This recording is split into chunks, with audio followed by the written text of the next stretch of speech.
ask that you turn to Exodus chapter 33. Exodus. It's supposed to be. I'm sorry, I got that wrong. Exodus 33. You know, whenever you leave somebody like me in charge of it, what do you expect? Exodus chapter 33. I want to give you some background as to where we're at before I start on the reading of the scripture. Moses has appeared back on the scene after being in hiding for 40 years because of killing an Egyptian taskmaster. He has approached the Israelite people that have never known what it was like to be free.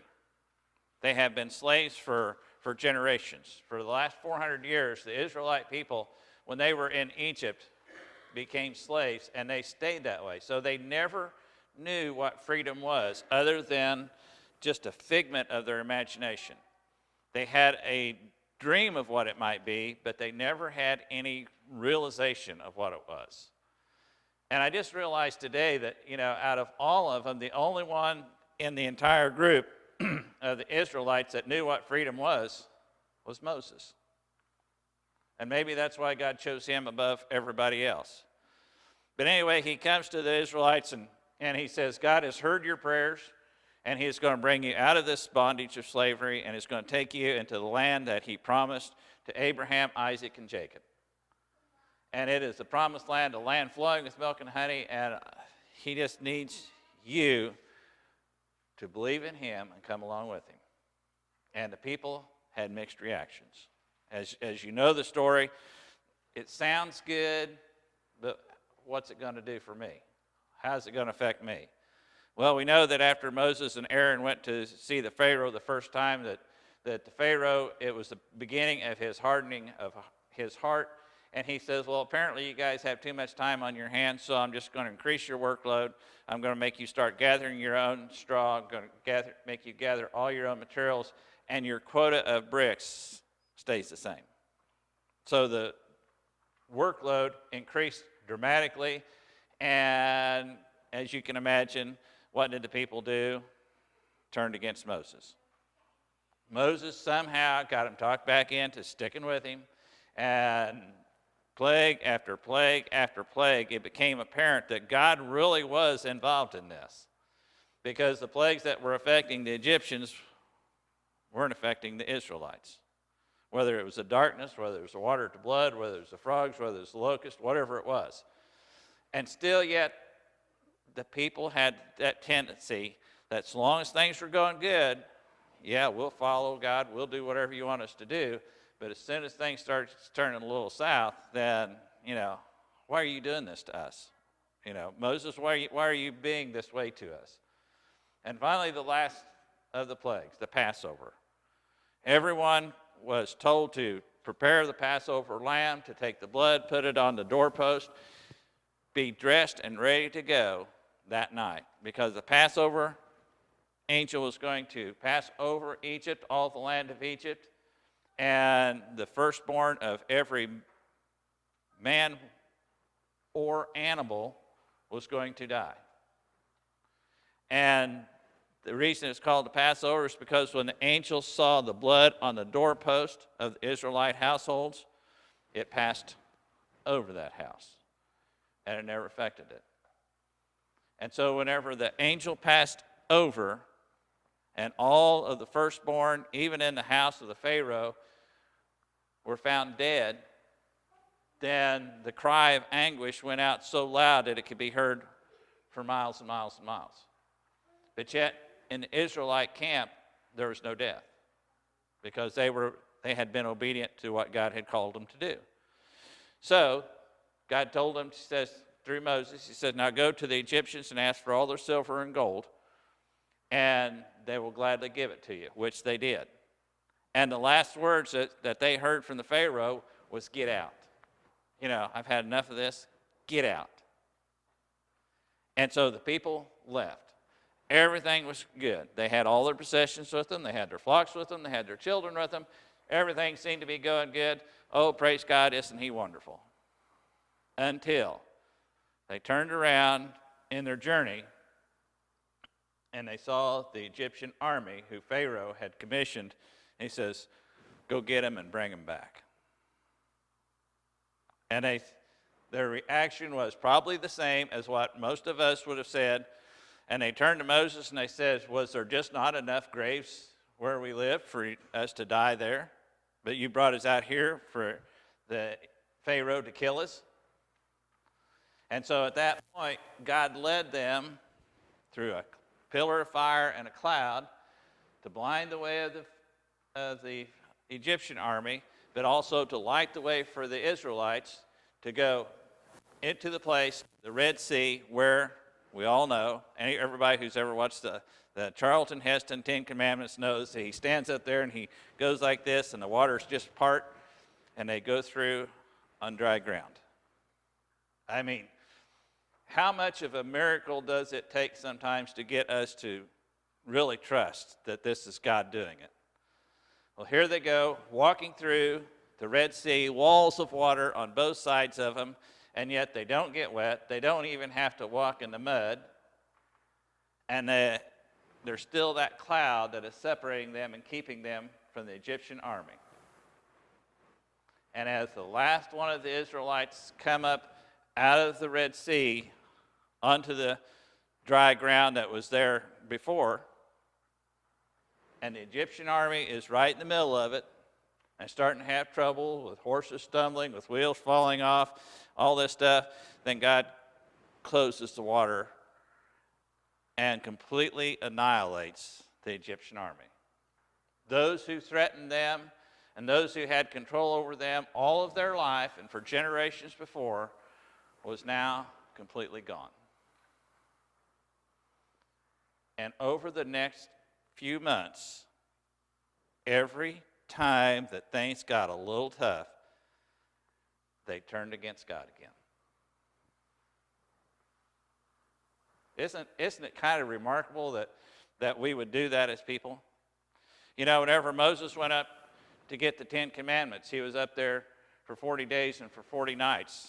And they decided, well, he's not coming back, so we got to do something. So they went to Aaron, who had been right there when all the miracles were performed, when everything that was going on, and they said, make for us an idol, a god that we can worship. And Aaron says, well, bring me your gold. And so they brought his gold to him, and they melted it down, and he formed it into a golden calf, and they started worshiping this golden calf, saying, this is the God that brought us out of Egypt. And while Moses was up on the mountain getting the 10 Commandments and getting the ordinances and everything, then God says, you better get back down there. And so he comes down the mountain, and he meets Joshua about part of the way up, who Joshua was stationed at a certain spot, and he says, it sounds like war. And he says, that's not war. It was singing, it was dancing, it was carousing around, it was misbehaving and all this stuff. And Moses coming down with his 10 Commandments, 2 tablets of stone that God had written on, went down and saw what was going on, and in anger threw those stones down, and they shattered. And he comes to Aaron. He says, Aaron, what is going on here? And they says, well, we didn't think he was coming back.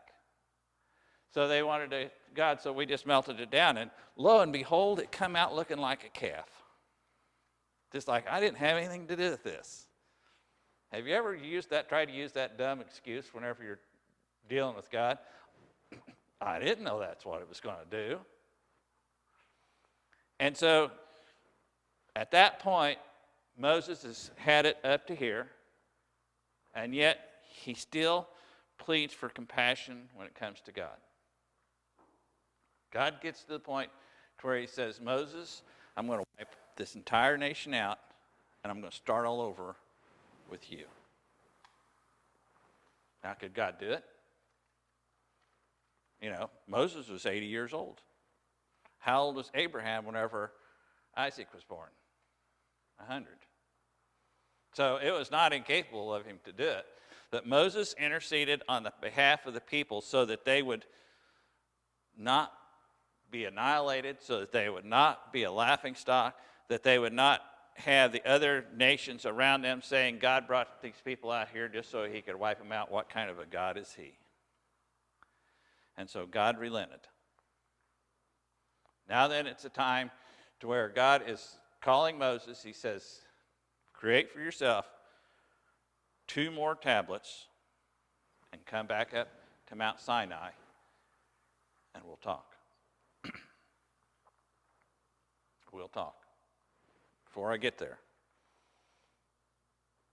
God has gotten to the point where he says, I am not going to travel in the midst of your camp anymore.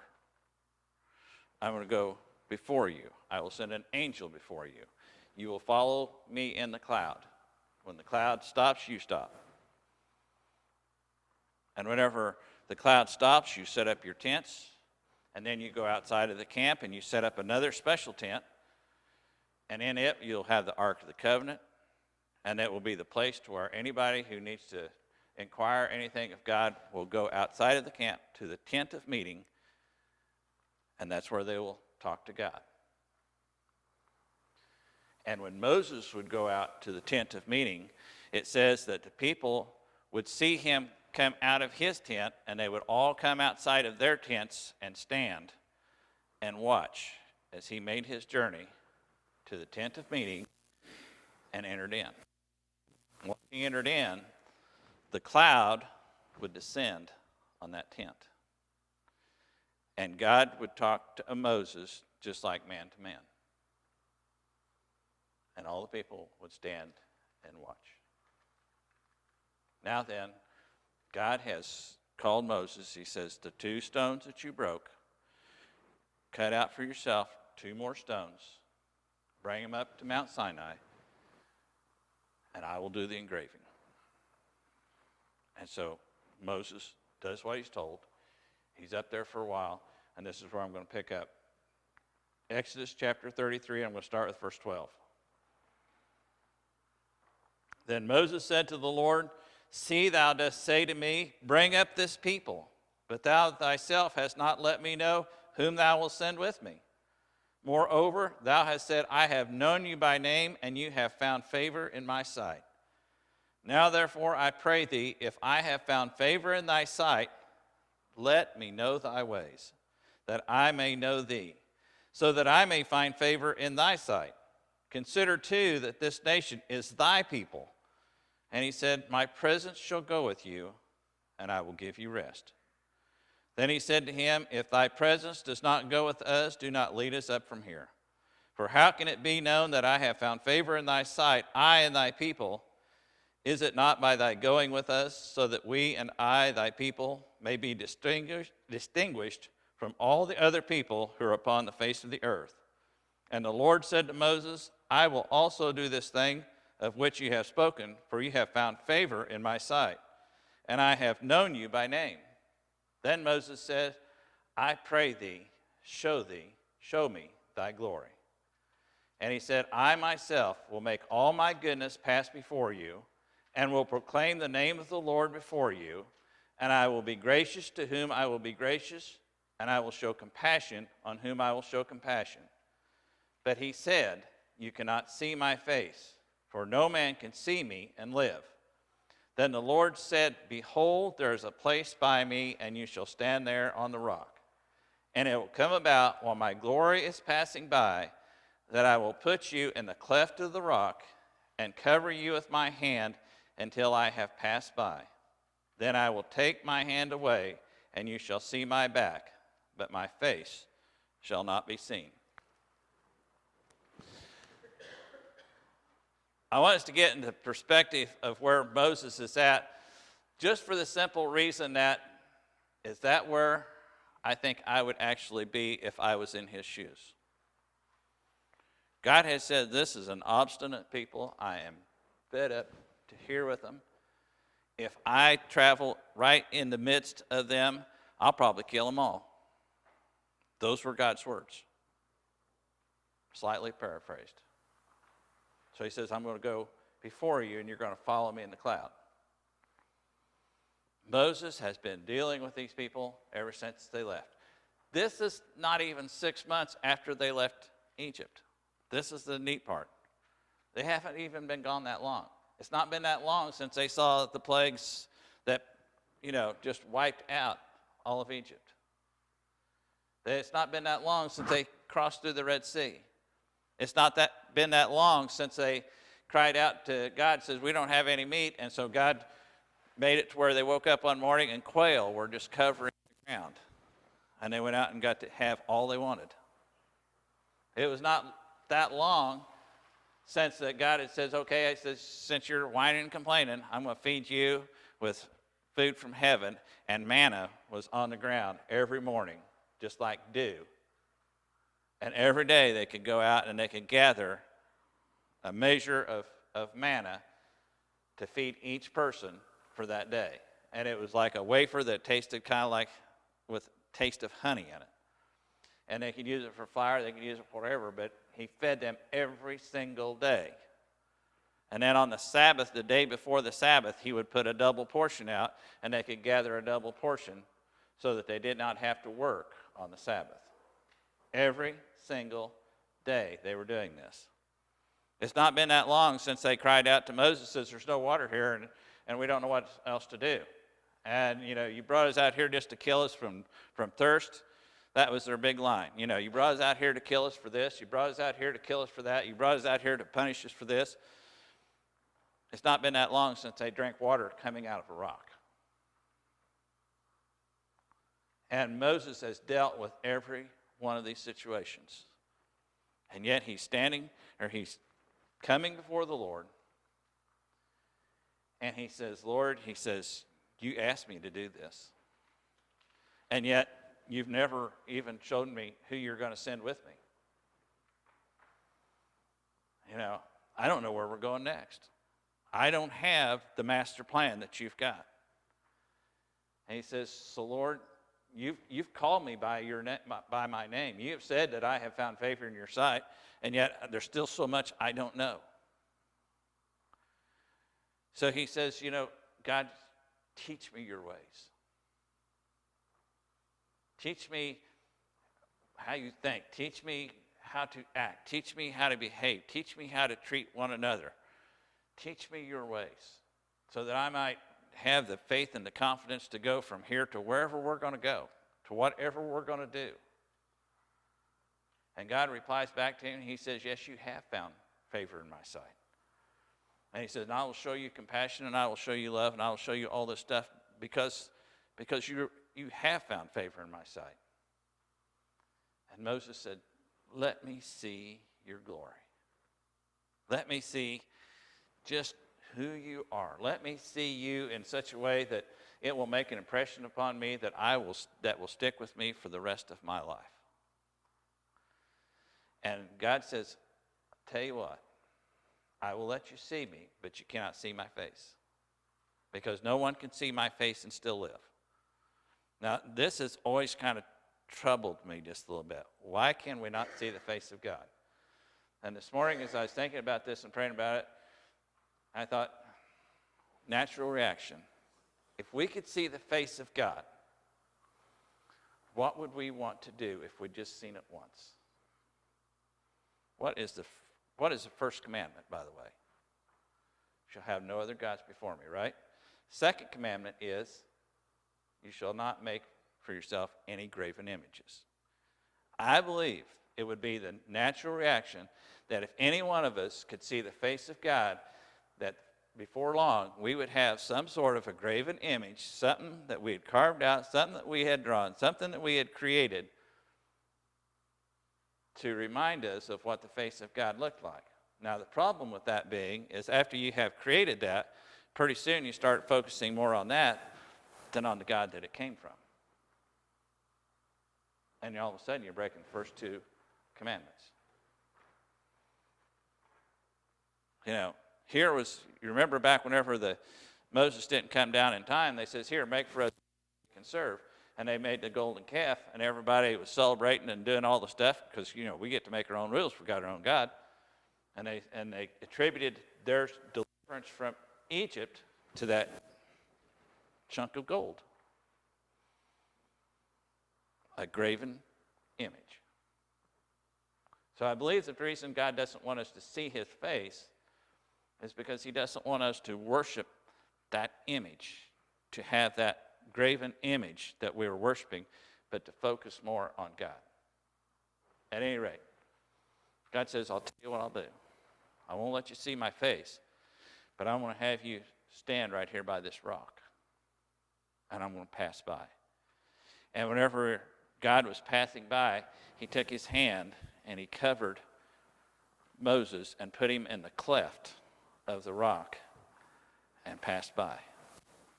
And after he had gotten by, he took his hand back. What was he doing with his outstretched hand but saving his life? I mean, if you were in that type of situation and God says, I'm going to show you, but you can't look, so close your eyes.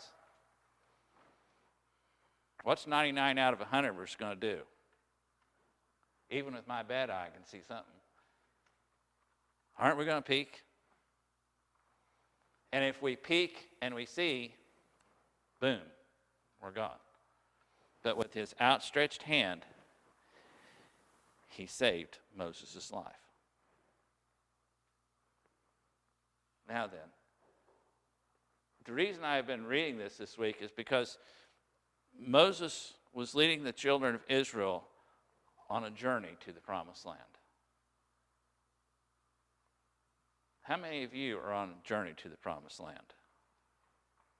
3 of us, okay. So I got work to do. Aren't we on a journey to the Promised Land? I mean, if we believe that Jesus Christ died for our sins so that we could have forgiveness, so that we could have not only an eternity with him starting right here, but that he's got something even so much better than the human mind can even comprehend, waiting for us whenever we have our last breath here to go to be with him. Aren't we on our journey to the Promised Land? And how many times can we honestly say, and even if you can't pick the exact second, but you can look back on your life and says, you know, God had to have his hand outstretched for me more than once to save my life, because he wasn't through with me yet. His loving compassion wasn't that I was perfect, wasn't that I was even doing what I should have been doing, but his outstretched hand showed his compassion and his love. And he saved my life. And we're dealing with 2 different groups of people. We're dealing with that group of Israelites that Moses was leading that says, you know, as long as everything is good, as long as I'm comfortable, as long as everything is easy, as long as the stress is not too high, as long as, you know, everything's just the way I like it, then yeah, I'll believe and I'll be faithful and I'll do whatever you want me to do. But boy, when things start getting tough, I'm looking for somebody to point a finger at. I'm looking at somebody to blame. I'm looking for any excuse I can get to say it's not my fault and it's your fault, no matter even if I've done what's wrong. And the other group in this is a single person, basically, pretty much. Moses had a few people around him that Moses says, you know, God, you have given me a chore to do, and the only way I can do it is through you. There's just no other way this can be done except through you. So show me your ways. Teach me your ways. Show me who you are so that I will always want to walk beside you. So that I will always want to be near you. So that I can help others that are struggling themselves.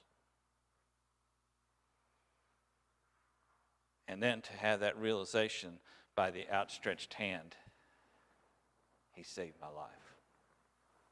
He hid me in the cleft of the rock. And Moses was one who knew what it was like to be saved. Because growing up in the Pharaoh's household, whenever he killed an Egyptian taskmaster, they were after him to kill him. And he had to flee. And he spent the second 40 years of his life following sheep around for his father-in-law. Whenever God appeared to him in the burning bush. He was so unconfident of himself that God had to just get pretty angry with him, whenever he first started talking to him. That's the only reason Aaron was even on the scene with him, was because he just kept arguing. Well, I'm just not a good speaker. And I'm sure he was probably putting on all of the stuttering he could do just so that he could get out of it. But he'd come to that point where he realized, with everything that you've been doing so far, you must be really wanting to get this done. And, who am I that you even chose me to help? Just even a small part of it. Show me your ways, God. Show me who you are, so that I can do whatever it is that you want me to do in the way that you'd want it done. That is a completely different attitude than all the people that he was leading. Now, we know the story. This was 6 months in. Maybe not even quite 6 months in to the wilderness. The next 40 years they spent going around in circles, waiting for Egypt to get out of the people of Israel so that he could bring the people who had let God in go to the promised land. There are so many influences in our world today that are trying to tell us that we have to behave a certain way, we have to act a certain way, we have to do a certain thing. And the worst part of it is every year they get further and further away from the morals of God.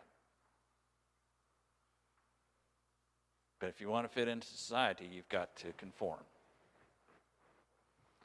But society is not going to find the promised land.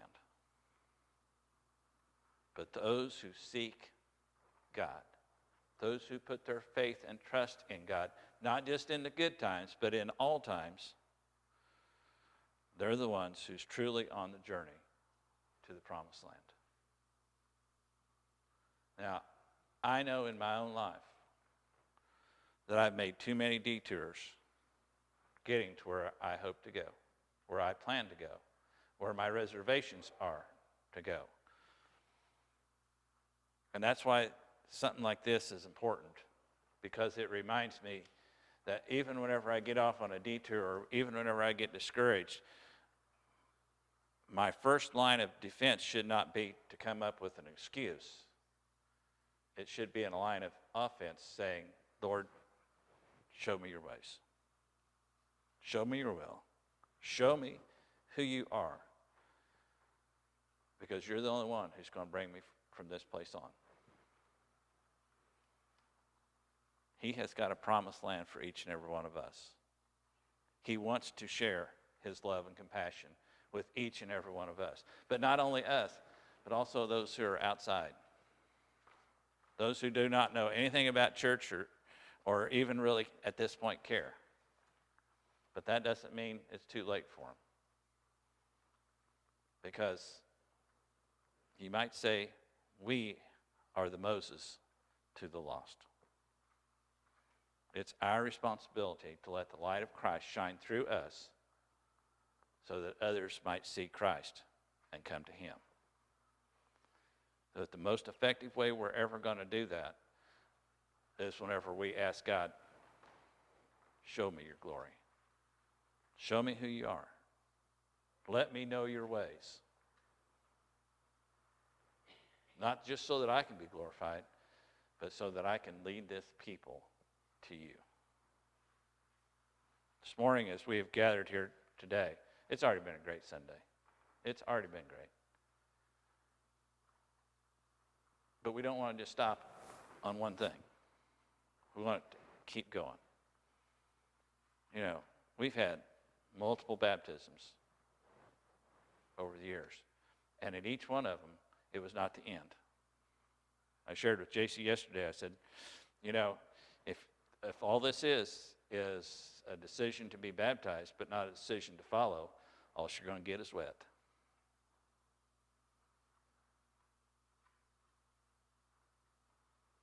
This is our opportunity to be a Moses to the lost. We may never get a staff in our hand. We may never get a title. We may not even have to wait 80 years to do it. But if somebody can see Christ through us, maybe they'll find the promised land as well.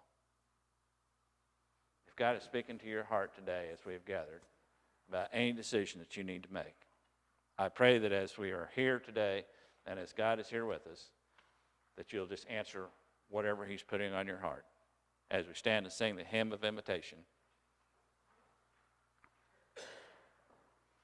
Jesus, I come. 448, all verses. Let's please stand.